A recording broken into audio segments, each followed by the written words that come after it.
Are you Miss or Mr.? For the duration of this case, I will refer to as Mr. for legal terms. Mr. Trunell. Correct. Okay. Ms. Female, you and the defendant dated for how long? 2 years. And according to what I read, during part of that period of time, you lived at your mom's house. Yes. From when to when? From January to May Of what year? 2021. Had you lived with each other prior to that? Yes. Where? At his mom's. And how long had you lived at his mom's? About a year, once I turned 18. Prior to your moving into his mom's, were you ever together? Yes. Where? Well, we didn't live together. We were just, we were seeing each other, From when to when? From April to December of 2019. And then I moved in at the beginning of 2020. So for a long time. Did you have plans to marry and Yes. that you discussed it? Yes. True? We had those conversations, yeah. Great. This case actually has to do with funds that you put in to a car that was supposed to be used by both of you, but since you didn't have a license, the car was put in your name. And the relationship took a bad turn, and you have the car. Is that right? Yes. And you, Ms. Bumel, want the money that you put into the car. Yes, we agreed that I would get my half of the money if he kept the car. Well, you didn't put in half the money. You only put in, according to you, a deposit. Yes. So you're not entitled to half the car. At most, you're entitled to your deposit back, and that's what I have to determine. Now, Mr. Trunell, the allegation is that you filed a false restraining order against the defendant, and I believe you spent a little time in custody. Is that correct? Yes, they took me in and fingerprinted me. And that was after the breakup? Yes. All right, so let's go to the car.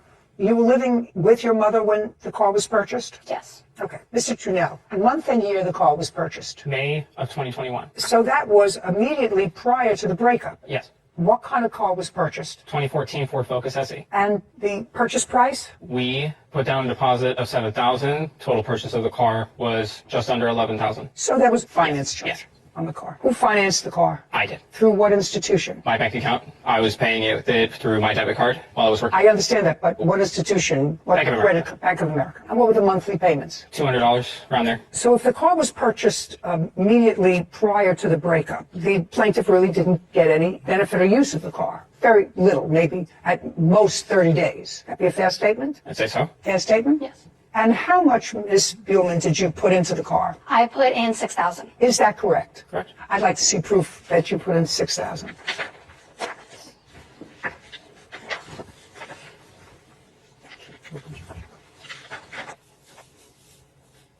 And then I also have bank statements. Sarah, would you do me a favor, just add up these figures for me, please? I'd like to see the bank statement. There's one page that is not highlighted. Totals to $7,000, Your Honor. What is this that you gave me? My bank statements for what I paid at CarMax, and then what I take out, I did because I did a cash deposit. So everything I took out at the ATM, I put right into my cash flow envelope I have for savings for the car. But there are 2 CarMax transactions. I did it in cash because I was told that it would be cheaper if I did it in cash because it won't be taxed if it was compared to a card. Yeah, but these figures don't add up to the same thing as that. Well, he did pay a little because that is $7,000. No, but these figures I have on the 13th of May, which is when this car was purchased. I have you took out $800, you took out $1,520, you took out another $100. Yes. I may be missing something, but that's all I see. No, and then, like I said, the ATM on the other 2 bank statements, it says $700, $800, and I believe another $500 for everything I took out in cash for down deposit. I'm not following that. Are you understanding? Take a look at this. So she's saying that these PNC bank statements was cash withdrawals Yeah. that she then used towards, I'm assuming, this large $5,380 first bill, because the totals from this are only total to $2,420. Right, well, that's all I have. That's your bank statement. This thing that you handed me first is actually unreliable because my 14-year-old child could make that up on a computer. I'm looking at your bank statement, which looks different from my bank statements, but I'm prepared to accept it. Do you have the invoice for the car that you purchased? I have the contract, the bill of sale. Contract. Yeah, I'd like to see it.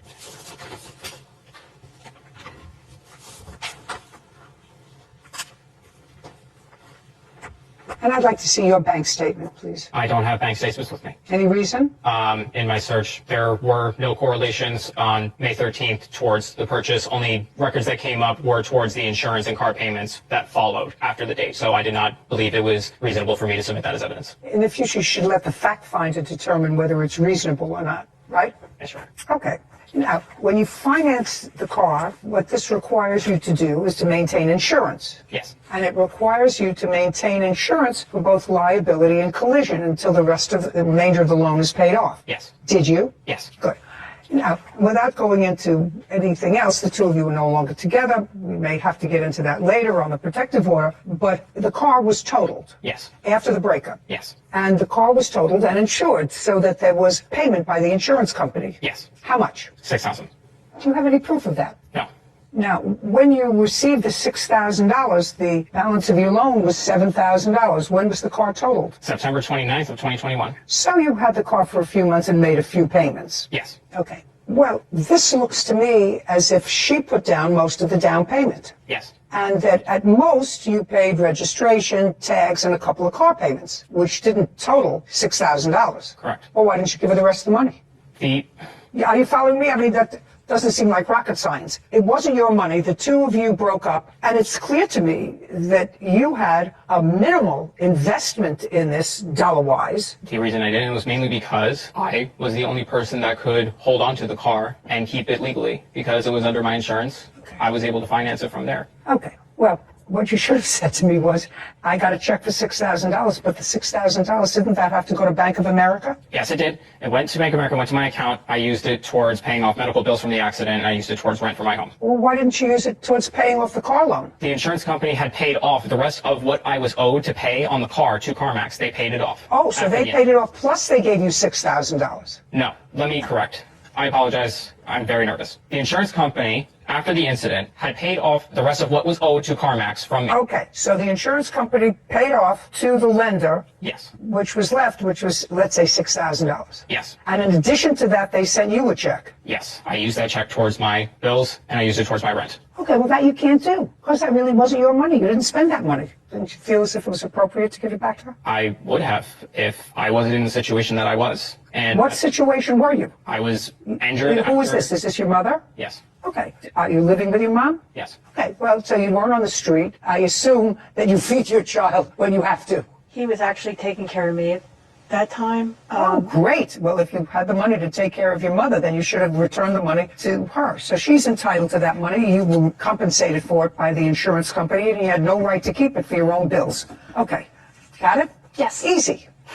Easy peasy. Now, next is your allegation that he assaulted you and filed a false restraining order. Yes. Okay, so now let's jump to you are no longer living together. This is after May of 2021. You had an encounter, according to your papers, with the defendant. Tell me when and where that happened. So October 6th, at a Gloucester City Park, right down the street from where I was staying, so I walked there. And we both agreed for me to pick up my things because he still has some of my belongings. Did you make the appointment to meet by text, by email? Yes. Text? Yes. Anybody have those texts? Let me see if I do. I do not. My phone was destroyed. I only have the text from when he texted me the car accident when I said I was planning to take my car back. And right after that, I then planned to meet up with him to get the rest of my stuff back. Okay, well, you don't have the text No, I involving that. Okay, so you did in fact meet at a park. Yes. How did you get there? I walked there. I was staying at a friend's house. How did you get there? I drove my mother's car. Okay, now you're in the park. Tell me what happened, and this is in October. Yes. Go ahead. So we meet at the park, and he gives me my belongings, and then I asked him because throughout the breakup and afterwards, I knew there were some things he was hiding from me. So I asked him if he was hiding anything, and to get some closure, I just wanted the truth. And so from then, he was getting a little frustrated about it, and I was just saying, I don't know what I did wrong. And then he threatened to hit me, and then I said, You said to him, I don't know what I did wrong. Yes. Because he moved out. well, from the reason he told me we broke up, he said it was mental illness. And then I felt like I wasn't helping if I could do any more. I felt like I could have done more because I was very accepting of who he is now. And so since that happened and I was so accepting of him, then he threatened to hit me. And I was very confused. And I just said, okay. And then he shoved it and swung at me. And at no time did you hit him? After that, I did defend myself and I did hit him. What did you hit him with? Just my hands, I pushed him just to get him off of me. Was he injured? By scratches, yes. Where? On the face, there was like 2 scratches I saw. And what about you? I had bruises on my shoulders, both shoulders, and then I had a swelling on my head. Either of you have photographs of the injuries? I I'd like to take a look at them. Thank you.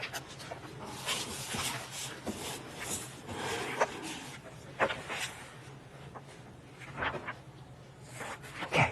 How did it end, the incident in the park? So I just pushed him on the ground and I walked away. And where did you go? I first went back to his house. I did go to his house because he still had one of my big bags. Okay, so after this incident, you pushed him down. You went back to his house with him? No, I with my friend. Well, your friend wasn't with you in the park. Yes, I walked to my friend's house. I let him know what happened, and then we drove to his house so I can get the rest of my belongings that I couldn't carry home. And what happened when you got to his house? So I told him, I said, hey, I'm sorry. I even put my hands up, and I'm like, I just want the rest of my belongings back because I didn't think I would get it back. And so then he just told me, sorry, I told you I was mentally unstable. And I'm like, I just want my stuff back. And I grabbed it and I left. So you got your things back? Yeah. And you both said, I'm sorry. Does that sound correct? No. Well, tell me your version of, you had this argument in the park. We had an argument in the park. She was asking me questions about why the relationship had ended. I had explained that it was through emotional turmoil, mental illness, and that she was not being very supportive. She was very toxic, and she was very aggressive with me. And when I had told her that I was going through all of this stuff and that I felt bad for things that happened in the relationship, I told her that you need to understand that you did me wrong too. She said, so what? I pushed her. She swung first. I swung back. We fought. We broke up the fight in the beginning. I apologized. Her items were on the ground. I picked them up. I handed them to her. She punched me in the face twice. Post that, grabbed my hair, pulled it, and then we broke up the fight after. I got in my car. I went home first. She went back across the street to her friend's place. I was at the apartment. I was just talking to my landlords about some stuff that my mother and I had to take care of. I don't exactly remember. As I was coming back up from the apartment, her and her friend had walked up, threatened to charge me with assault, and demanded the $7,000 for the car. Then and there. I said I didn't have it. I apologized for what had happened. You didn't have it, you apologized for spending the money? Yeah. That's what part of the argument was about, back at your apartment. Well, there wasn't an argument on that. I apologized for it, but she still wanted the money. She demanded the money. Well, so the money was part of the argument. Yes. Did you both go to the police station? Yes. And who went first? I did. But you didn't go to the police station immediately after the incident. You went to the police station after she said she's going to charge you with assault. Yes. And do you have a copy with you of the police report that you filed? Yes, I do. Thank you.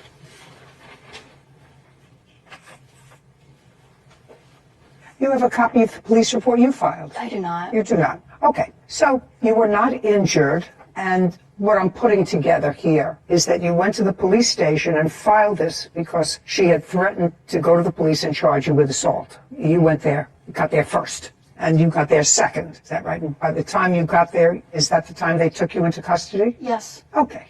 Did you ever, Mr. Trunell, seek medical attention for any of these injuries that I see in these photographs? No. The answer is either yes or no. No. And you do acknowledge, Mr. Trunell, that the initial aggressor, physical aggressor, which is what you testified to. Let's go back to his initial testimony, Whitney. I believe he testified that, not sure she was aggressive, she was loud, she wouldn't accept it, and he pushed her. But I'd like to get the exact wording.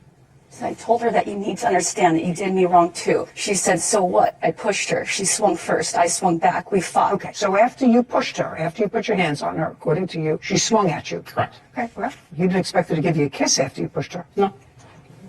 All right, Ms. Blumen, I'm looking at your complaint, and your complaint is seeking $6,000 in damages. Well, you already have, according to you, that money invested in the car, which he got back. So you are entitled to that. And since that's the extent of your claim against the defendant, I'm granting your petition in the amount of $6,000. Judgment for the plaintiff. We're finished here. Thank you. Listen, you need a contract, and you definitely shouldn't be making major purchases with someone who is not your legal partner.